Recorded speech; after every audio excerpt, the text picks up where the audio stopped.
Ce qu'on voit ici, c'est un des organes les plus étonnants du corps humain, le cœur. C'est un muscle étonnant parce qu'il est capable de travailler sans arrêt pendant toute la vie. Il commence son travail de pompe, capable de faire circuler le sang dans tout l'organisme alors qu'on n'est encore qu'un tout petit fœtus âgé d'à peine 8 semaines après la conception, et travaille tout le temps, jour et nuit, jusqu'à notre dernier jour de vie. Pour comprendre comment le cœur fait circuler le sang, il est dessiné ici avec tous les vaisseaux qui l'entourent. On peut voir les vaisseaux qui arrivent au cœur et ceux qui partent du cœur. Mais on comprend mieux comment le sang circule dans le cœur si on regarde ce qui se passe à l'intérieur du cœur.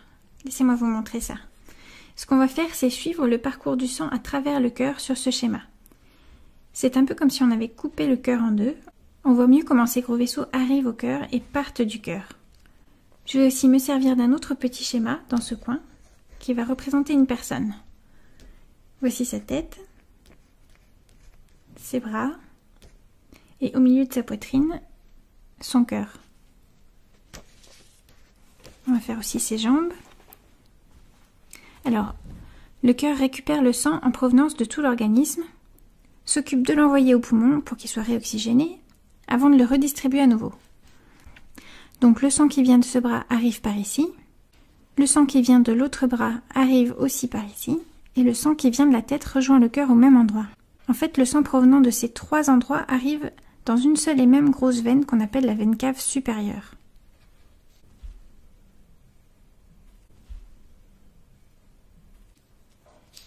De l'autre côté, le sang en provenance des jambes et du ventre arrive au cœur par une autre grosse veine commune qu'on appelle la veine cave inférieure, logiquement.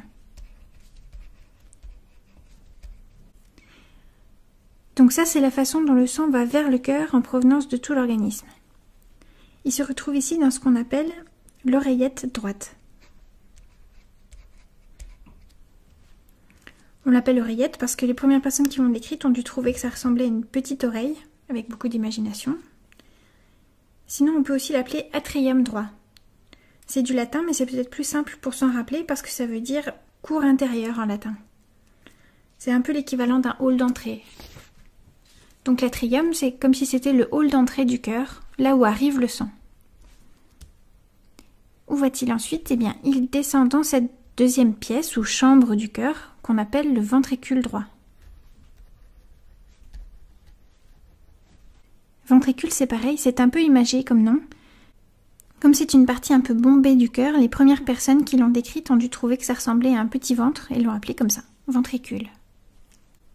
En se contractant, le cœur va ensuite propulser le sang contenu dans ce ventricule en direction des poumons, à travers ce qu'on appelle l'artère pulmonaire.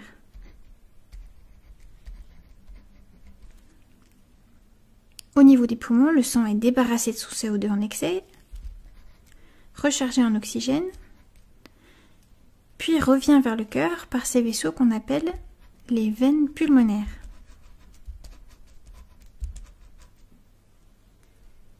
On ne les voit pas toutes là parce que certaines sont derrière le cœur, mais elles se rejoignent toutes ici, dans le deuxième hall d'entrée du cœur qu'on appelle l'atrium gauche, ou oreillette gauche, c'est la même chose. On voit qu'il y a une certaine symétrie dans le cœur. Puisque c'est une double pompe, il y a deux entrées, deux atriums, mais aussi deux ventricules. On a donc ici le ventricule gauche, dans lequel le sang de l'oreillette gauche descend avant d'être éjecté en direction de tout l'organisme par cette grosse artère qu'on appelle l'aorte. Ce qu'on voit ici, ce sont des vaisseaux qui partent ensuite de l'aorte, celui-ci en direction du bras droit et de la tête, celui-ci également en direction de la tête, et celui-là vers le bras gauche. Je vais les rajouter sur ce petit schéma d'ensemble.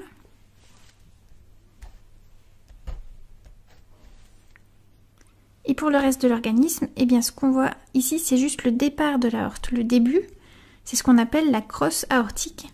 Mais ensuite, l'aorte se poursuit, elle passe derrière le cœur et descend par là, en donnant naissance à des vaisseaux à destination des organes de l'abdomen au passage, avant de se séparer, comme ça. C'est une version schématisée du réseau des artères et des veines de l'organisme, mais c'est à peu près ça. Une chose importante à préciser, c'est que sur ce schéma, j'ai représenté les veines en bleu et les artères en rouge, parce que le sang qui se trouve dans l'aorte est riche en oxygène, ce qui lui donne une couleur rouge, alors que celui qui vient des organes et arrive au cœur est plus foncé parce qu'il est moins riche en oxygène. Et on le représente habituellement en bleu. Ce qu'on voit sur ce schéma-là, c'est que pour les vaisseaux de la circulation pulmonaire, c'est-à-dire ceux-là, c'est l'inverse. L'artère pulmonaire est en bleu, parce qu'elle contient du sang pauvre en oxygène, alors que les veines pulmonaires contiennent du sang riche en oxygène, donc rouge. Pour ne pas se mélanger les pinceaux, il y a un petit truc mnémotechnique. En fait, on utilise le terme veine pour tous les vaisseaux qui vont vers le cœur. Ça commence tout par un V. Veines vont vers le cœur. Donc, dans la circulation systémique, les veines sont en bleu, mais dans la circulation pulmonaire, en rouge. A l'inverse, le mot artère est utilisé pour désigner n'importe quel vaisseau qui part du cœur. On peut s'en souvenir parce que dans le mot partir, il y a les premières lettres du mot artère, A-R-T. Donc même si cette grosse artère-là est pleine de sang pauvre en oxygène, c'est bien une artère. Ce qui nous reste à voir sur ce schéma, ce sont les valves du cœur. Elles sont importantes parce que c'est grâce à elles que le sang circule dans le bon sens à l'intérieur du cœur.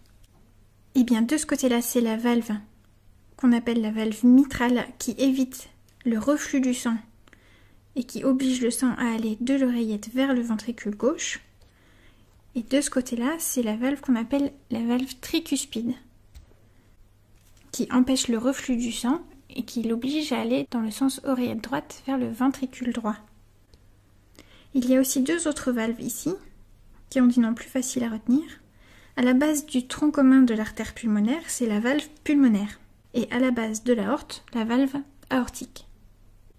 Donc si on refait le tour, le sang arrive par l'oreillette droite ou atrium droit, descend dans le ventricule droit, puis part du cœur dans l'artère pulmonaire en direction des poumons, revient vers le cœur par les veines pulmonaires, dans l'oreillette ou atrium gauche, puis dans le ventricule gauche, et c'est reparti pour un tour.